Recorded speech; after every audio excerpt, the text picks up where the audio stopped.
Matter क्या होता है? Matter is any kind of substance which occupy it's on space and you can से which have its own mass too, or which can be felt by any one of the sense organ, okay, that is considered as a matter.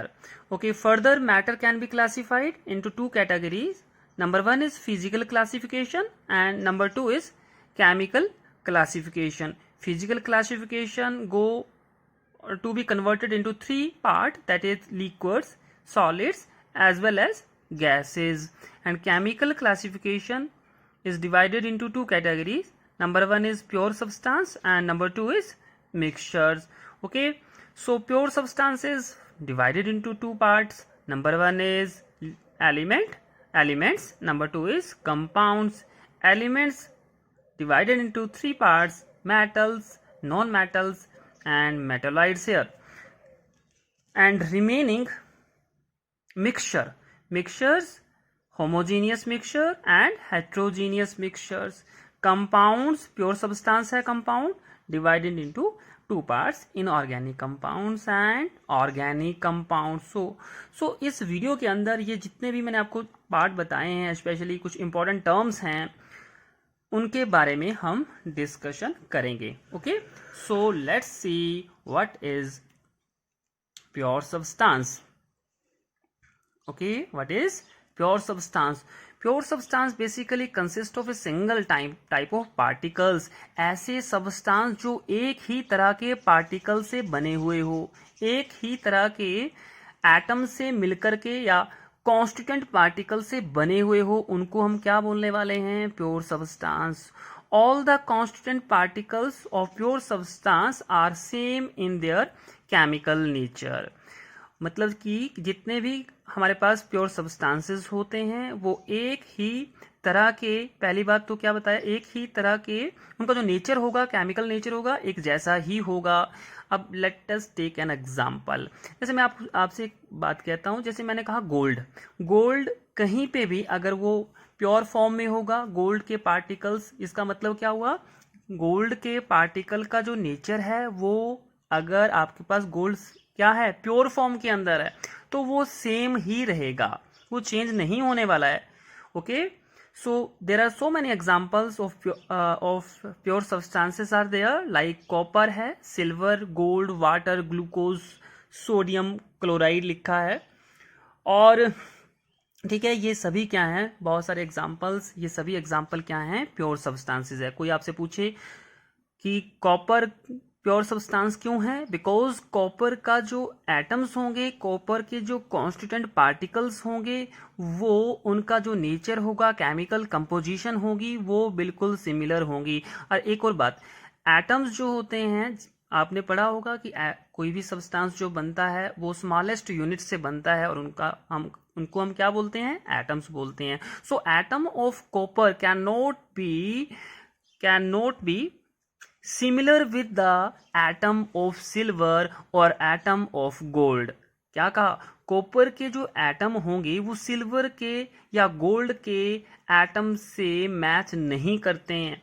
Okay, किस form में? जब आपका substance impure ना हो, pure form में present हो. Okay, so next देखते हैं हमारे पास एलिमेंट्स. ठीक है, elements. Pure substance made up of only one type of atom. ऐसे प्योर सब्सटेंस जो एक ही तरह के एटम से बने हुए हो. किससे? एक ही तरह के एटम से बने हुए हो, उसको हम क्या बोलने वाले हैं? क्या कहेंगे? एलिमेंट कहने वाले हैं. So they are actually, elements क्या? They are simplest substances. Elements क्या हो गए? They are simplest substances which cannot be broken into further other substances और other simpler substances. ऐसे simplest form है जो further किसी भी हिस्से में नहीं टूटते हैं. ठीक है, there are 118 elements are discovered till now. कितने एलिमेंट्स हैं periodic table के अंदर? 118 एलिमेंट्स डिस्कवर्ड हैं अब तक. They can exist as atoms or in the form of molecule. Okay, so iodine है, आयोडीन कार्बन है, बोरोन है, हीलियम है, hydrogen, gold, silver, copper, iron, बहुत सारे एग्जाम्पल आपको एलिमेंट्स की फॉर्म में मिल जाएंगे। ओके, सो चलिए यहाँ एक और बात नोट करते हैं। A pure substance which can neither be decompose into NOR built from simpler substance by ordinary और फिजिकल और केमिकल मेथड। प्योर सब्सटेंस क्या हुआ, उसको ना तो हम डिकम्पोज कर सकते हैं ना ही बना सकते हैं। कहाँ से? सिंपलर सब्सटेंसेस से ना तो उसको बनाया जा सकता है, किसके द्वारा? बाय ऑर्डिनरी फिजिकल और केमिकल मेथड। सिंपल फिजिकल और केमिकल मेथड के थ्रू हम प्योर सब्सटेंस को नहीं डिकम्पोज कर सकते हैं, ना ही उसको हम बिल्डअप कर सकते हैं। Okay, so now we have next है हमारे पास कंपाउंड्स। ओके, कंपाउंड किसको कहा जाता है, सुनते हैं। प्योर सब्सटेंसेस विच कंटेन 2 और more elements in fix proportion of their masses. ऐसे प्योर सब्सटेंस जो कि 2 या 2 से ज़्यादा एलिमेंट से मिलकर के बनते हो।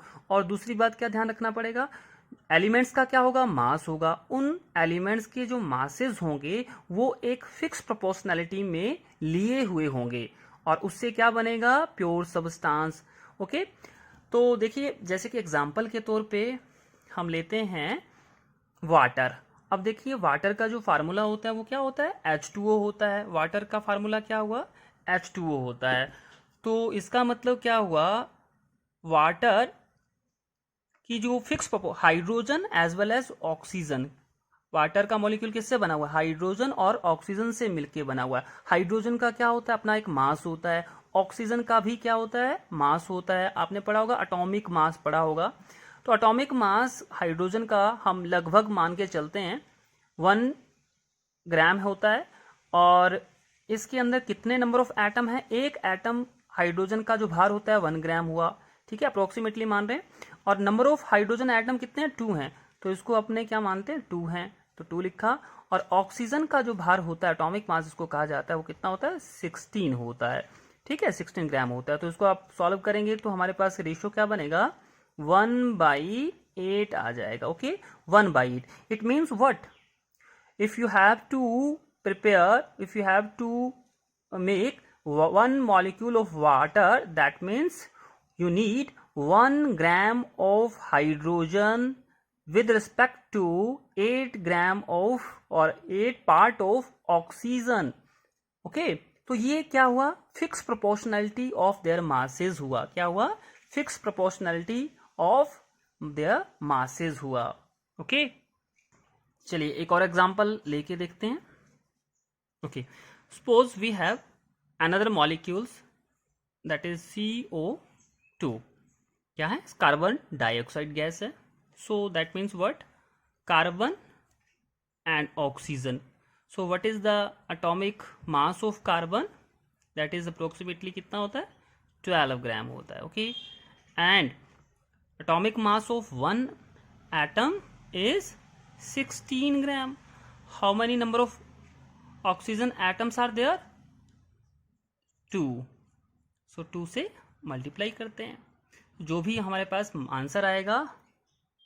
So after solving it we get 3/8। इसका मतलब क्या हो, कार्बन जो है कितना मास लेना है, कार्बन का 3 पार्ट लेना है, 3 ग्राम मान लो, और ऑक्सीजन का कितना लिया, 8 पार्ट लेना है। तो इनकी प्रोपोर्शनैलिटी क्या हुई, बाई मास फिक्स्ड हो गई। तो इसको हम क्या बोलने वाले हैं, CO2 को एक कंपाउंड हम बोल सकते हैं। एक फाइनल, एक लास्ट एग्जांपल लेके देखते हैं। एक एग्जांपल है हमारे पास, अमोनिया गैस है, इसको क्या पढ़ते हैं, अमोनिया। ओके, अब देखिए नाइट्रोजन को रखो ऊपर और हाइड्रोजन को निचले वाले हिस्से में। हाइड्रोजन कितने नंबर ऑफ एटम हैं, हाइड्रोजन की 3 हैं। Atomic mass of nitrogen is what, 14 gram. 3 into 1, hydrogen का एटॉमिक मास लगभग 1 होता है। ओके, तो ये जो रेशो आएगा ये कितना आएगा, 14/3 रेशो। 14 पार्ट नाइट्रोजन का है, 3 पार्ट किसका हुआ, अमोनिया का हुआ। और ये क्या हुआ, फिक्स प्रोपोर्शनैलिटी बाई मास हुआ। और नाइट्रोजन और हाइड्रोजन क्या है, एक एलिमेंट है और ये प्योर फॉर्म में होने चाहिए, कंडीशन है इसकी, सो दैट आपको क्या बनाना है, एक कंपाउंड बनाना है। ओके, सो देखिए कंपाउंड्स के बारे में कुछ और बातें समझने की कोशिश करते हैं। So constituent elements of a compound, जो एलिमेंट्स जिस भी एलिमेंट से कंपाउंड बने हुए होते हैं उनको हम क्या बोले हैं, कॉन्स्टिट्यूएंट एलिमेंट्स बोल सकते हैं। जितने जिस भी पार्ट से वो कंपाउंड बने हुए होते हैं, they can be separated by chemical method not by a physical method. मतलब कि अगर आपको कंपाउंड में से उसके पार्ट को हटाना है, उसके एलिमेंट्स को आपको सेपरेट करना है, तो आपको केमिकल मेथड को यूज में लाना होगा, फिजिकल मेथड वहाँ पे एप्लीकेबल नहीं होंगे। ठीक है जी, अगली बात समझने की कोशिश करते हैं। अच्छा, जो कंपाउंड्स होते हैं वो क्या हुए, एक तो प्योर सब्सटेंस होते हैं और दूसरी बात मैंने क्या बताई, विद फिक्स्ड कंपोजिशन। एक बात आपको बता दिया कि आपको क्या याद रखना है कि कंपाउंड जो होते हैं that are pure substance with fixed composition.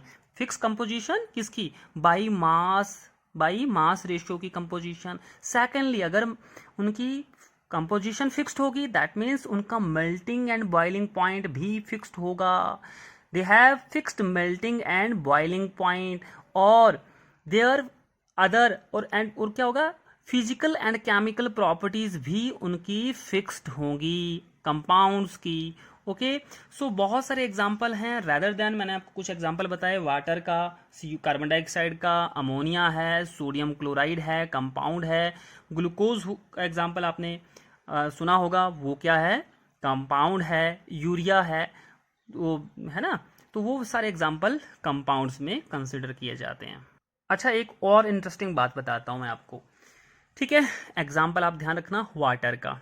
The properties जो होती हैं, ध्यान से समझिएगा, प्रॉपर्टीज ऑफ कंपाउंड्स, किसकी, प्रॉपर्टीज ऑफ कंपाउंड। सपोज करिए मैंने वाटर लिया, वाटर क्या हुआ, एक कंपाउंड का एग्जाम्पल हुआ। Then the properties of water, properties of compound are different from the properties of their constituent particles. मैंने क्या कहा कि ये जो कंपाउंड बना, ये जिससे भी बना हुआ होगा, और अगर उनकी प्रॉपर्टीज को कंपेयर करेंगे और इस कंपाउंड की प्रॉपर्टीज को कंपेयर करने की कोशिश करेंगे, then you will find that their properties are unmatchable. इन दोनों की प्रॉपर्टीज मैच नहीं करने वाली हैं। ठीक है जी, जैसे कि हाइड्रोजन क्या है, that is combustible gas. So next one is mixture here. सो मिक्सचर किसको कहा जाता है, they contain two or more pure substances in any proportion of their masses। मतलब कि दो या दो से ज़्यादा substances से मिलकर के मिक्सचर्स बनते हैं और उनमें उन substances की कोई भी proportionality, किसकी, मतलब उनके masses की बात हो रही है, किसी भी proportionality of their masses की हो सकती है। Okay, got it. मतलब कि उनकी जो कंपोजिशन होती है वो फिक्स नहीं होती है। सब्सटेंसेस की जो कंपोजिशंस होती है ना, प्योर सब्सटेंसेस की, वो कोई फिक्स नहीं होती है। किस केस के अंदर, जब जहां हम मिक्सचर्स की बात कर रहे हैं, और कंपाउंड्स के केस के अंदर वो क्या होती है, फिक्स्ड होती है। ठीक है जी, और जितने भी हमारे पास जो मिक्सचर्स के जो पार्टिकल्स होते हैं, मिक्सचर्स के अंदर के जो पार्टिकल्स होते हैं, अगर आप उनको सेपरेट करना चाहें तो आप फिजिकल मेथड्स को अप्लाई कर सकते हैं। मीन्स टू से constituent particles can be separated by physical methods only. Okay, so they do not have you can से fixed melting and boiling point. अगर आप मिक्सचर्स की बात कर रहे हैं, मिक्सचर का कोई fixed melting and boiling point नहीं होता है, और you can say the properties of mixtures resemble with the properties of its constituents। मतलब कि जो मिक्सचर्स की जो प्रॉपर्टीज होती है वो काफ़ी हद तक रिजेम्बलेंस दिखाती है, उनकी सिमिलर होती है प्रॉपर्टीज उनके कॉन्स्टिट्यूएंट पार्टिकल से। ठीक है जी, सो ये तो मैंने आपको बता दिया, एग्जाम्पल मैंने आपको बताए हैं सैंड एंड वाटर। अब सपोज करिए सैंड एंड वाटर को आपने किसी भी प्रोपोर्शनलिटी के अंदर मिक्सअप कर दिया, तो आपके पास जो भी बना उसको आपने क्या कहा, मिक्सचर्स कहा। क्या कहा, मिक्सचर। और कुछ एग्जांपल मिक्सचर्स के देखते हैं, जैसे कि मान लो शुगर सॉल्यूशन है। ठीक है, शुगर सॉल्यूशन है, एयर उसके अंदर आप पास करवाएं, कोई मेटल डाल दें उसके अंदर, कोई टी, ठीक है, टी लीव्स उसके अंदर आप डाल दें, तो सारा क्या हो गया, वो उसको आप क्या बोलने वाले हैं, मिक्सचर्स बोल सकते हैं। ओके, सो यहाँ एक और नोट लिखा है, देखते हैं क्या कहने की कोशिश हो रही है। देखिए, compounds differ from the mixture as their properties are entirely different from their constituting elements, while in mixture properties of their constituents are retained, जो कि मैंने आपको पिछले पॉइंट्स में बता दिया है कि कंपाउंड्स जो होते हैं मिक्सचर से कैसे डिफरेंट हैं, कि क्योंकि कंपाउंड्स की जो प्रॉपर्टीज होती हैं वो जिस भी एलिमेंट से बनते हैं उनसे मैच नहीं करते हैं, उनकी प्रॉपर्टीज उनके साथ कंपाउंड के साथ मैच नहीं करती हैं, बल्कि मिक्सचर्स के अंदर की जो पार्टिकल्स हैं उनकी प्रॉपर्टीज मिक्सचर से काफ़ी हद तक रिजेंबलेंस शो करती हैं, प्रॉपर्टीज में कोई ज़्यादा चेंज नहीं आता है। ओके, सो इस एग्जांपल से समझने की कोशिश करते हैं। सपोज करिए आपने वाटर के अंदर सैंड डाल दिया है। ओके, ध्यान से समझिएगा, सैंड, वाटर के अंदर आपने सैंड के कुछ पार्टिकल्स डाल दिए हैं, ठीक है। सैंड क्या है, एक अलग तरह का सब्सटेंस है, वाटर क्या है, एक अलग तरह का नेचर रखता है, अलग तरह का सब्सटेंस है। तो दोनों को आपने जब मिक्स किया तो क्या बना, वो आपके लिए मिक्सचर हुआ, ठीक है। तो अब आप जब सैंड को वाटर से फिजिकल मेथड के थ्रू इनको सेपरेट करेंगे तो सैंड, मुझे लगता है आप भी यही आंसर दोगे कि सैंड को हम वाटर से आसानी से सेपरेट कर सकते हैं, ठीक है। सैंड अलग हो गया, मिक्सचर होने करने के बाद अलग अलग करना है अपने को, वाटर को हमने अलग कर दिया। तो मुझे बताइए कि क्या सैंड की प्रॉपर्टीज जो पहले थी वो अब रिटेन नहीं हुई, या वाटर की जो प्रॉपर्टीज पहले थी क्या वो अब नहीं हुई, वो आप सोच के बताइएगा। तो आप, आई होप आपका आंसर होगा कोई ज़्यादा उसमें चेंज नहीं आया, जैसे पहले सैंड था, ठीक है, वैसे ही आपके पास वाटर आपको अवेलेबल हो जाएगा। सो ठीक है, तो मुझे लगता है मैंने काफ़ी हद तक बता दिया है आपको। उसके बाद हम बात करते हैं how we can define, how we can categorize matter. So matter can be classified under two heading, पीछे मैंने आपको बताया। Number 1 is homogeneous mixture. Okay, number 1 is homogeneous and number 2 is heterogeneous mixture. So let's see what is homogeneous mixture. These have the same composition throughout the sample.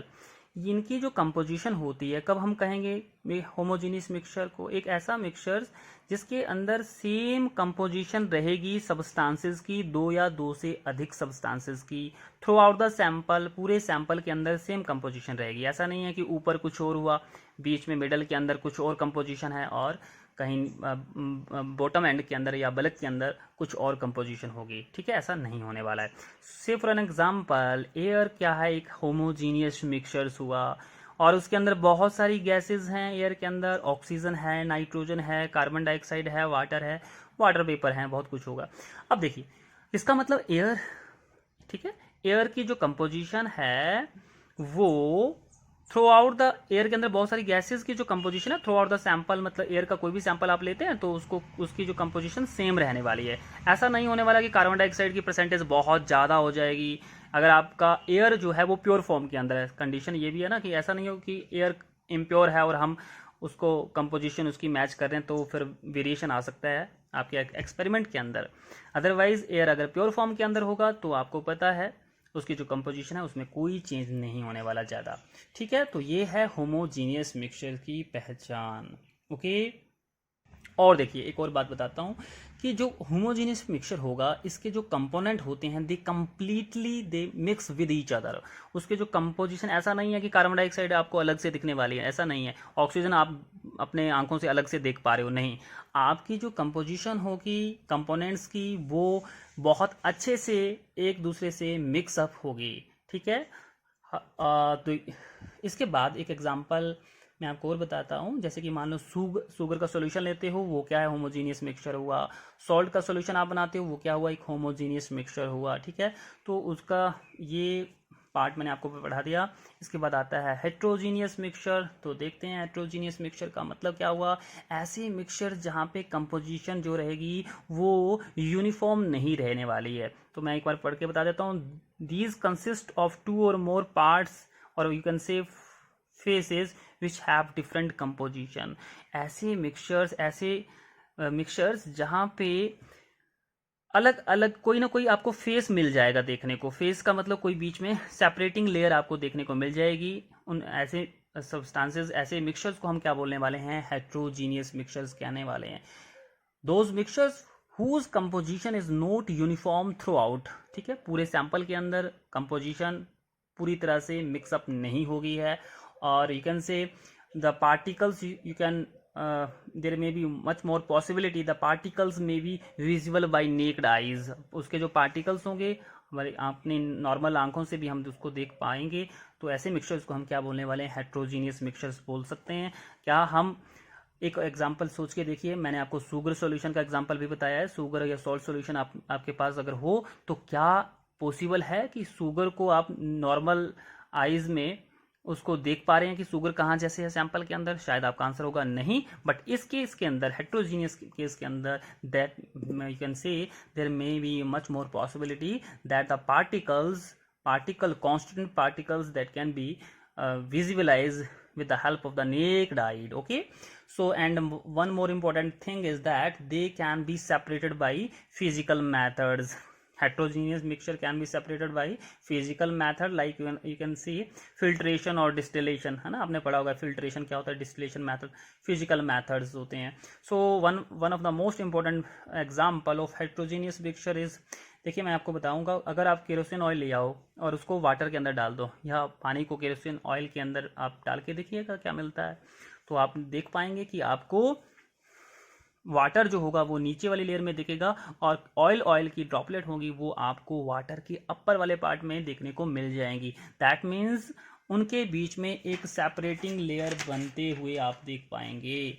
सो हमने क्या कहा था कि उन हेट्रोजीनियस मिक्सचर के अंदर क्या होता है? एक सेपरेटिंग लेयर भी देखने को मिल जाती है। सपोज करिए ये क्या है? वाटर का एक लेयर है। Okay, so when you are going to mix, when you are going to add some droplet of kerosene oil, then you will find that they are not very much mixed up, or in other words particles of kerosene oil are found to be in upper layer and there is the separating phase. okay, और ये separating face आप देख पाएंगे कि ये पानी पानी नीचे है और ये ड्रॉपलेट ऊपर है। तो इस तरह का जो मिक्सचर होता है उसको हम क्या बोलने वाले हैं? हेट्रोजीनियस मिक्सचर बोलते हैं। Another example of heterogeneous mixture is mixture of iron filling, common salt and sulphur. Yes, अगर आप आयरन फिलिंग मतलब ये छोटी, सोचिए कि आयरन के बहुत छोटे छोटे पार्टिकल्स, ठीक है, वो आपने लिए हैं, कॉमन सॉल्ट उसके अंदर डाल दिया, सल्फर आप डाल देते हो, तो आपके पास क्या बनेगा? एक सेपरेटिंग लेयर बन सकती है उसके अंदर भी, और उसको हम क्या बोलने वाले हैं? हेट्रोजीनियस मिक्सचर का वो एग्जाम्पल होगा। सो ऑल इन ऑल मैंने आपको काफ़ी हद तक डिटेल में बता दिया है। सो अल्टीमेटली मैटर के अंदर हमने एक और पढ़ा था, क्या पढ़ा था आपको ध्यान में होगा, मैं एक बार बताता हूँ कि कंपाउंड जो होते हैं ना, कंपाउंड्स को दो हिस्सों में डिवाइड किया जा सकता है। Compounds can be categorize under two parts. Number one is inorganic compounds and number two is organic compounds. So inorganic compounds means what? Normally, ठीक है, जनरली हम क्या बोलते हैं? These are the compound which are obtained from non living sources such as rocks, such as minerals etcetera. ऐसे inorganic क्या है? Inorganic compound किसको बोलते हैं? ऐसे compounds which are obtained from non living sources. कहाँ से मिलते हैं वो? नॉन लिविंग सोर्सेज से, जैसे कि पत्थर है ना, पहाड़ हैं, कहीं मिनरल्स हैं, वहां से हमें ऐसे सब्सटेंसेस ऑब्टेन्ड होते हैं। लाइक कॉमन सॉल्ट, ठीक है, मार्बल लिखा हुआ कैल्शियम कार्बोनेट है, पत्थर से मिलता है, लिविंग ऑर्गेनिज्म से नहीं मिलता है ना। वाशिंग सोडा है, सोडियम कार्बोनेट जिसको कहा जाता है। तो ये कुछ और एग्जाम्पल हैं इनऑर्गेनिक कंपाउंड्स के, बहुत सारे एग्जाम्पल हैं इनऑर्गेनिक कंपाउंड्स के अंदर। तो ठीक है, कैल्शियम कार्बोनेट, ठीक है, बेकिंग सोडा है, पढ़ा होगा 10th क्लास के अंदर, और जिप्सम सॉल्ट है ना। तो बहुत सारे एग्जाम्पल हैं जो कि नॉन लिविंग सोर्सेज से ऑब्टेन्ड होते हैं। And ultimately the last one is organic compounds. These are the compounds which are obtained from the living sources.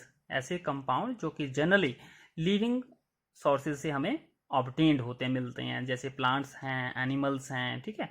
तो और इनके अंदर क्या होता है? Generally all these contain the carbon elements. Carbon जो होता है इनके अंदर ऑर्गेनिक कंपाउंड्स के अंदर प्रेजेंट होता है, जैसे कि कार्बोहाइड्रेट है, ऑयल है, fats, lipids, waxes and proteins.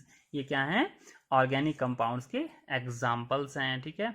Glucose है, फ्रक्टोज है ना, सुक्रोज हुआ, तो ये क्या है, ऑर्गेनिक कंपाउंड्स के एग्जाम्पल हैं, ओके। और बहुत सारे एग्जाम्पल भी हैं जो कि हम नेक्स्ट वीडियो के अंदर हम अगले पार्ट में पढ़ेंगे। तो आज के लिए काफ़ी ज़्यादा हो गया। I hope you got my point. So bye bye, take care.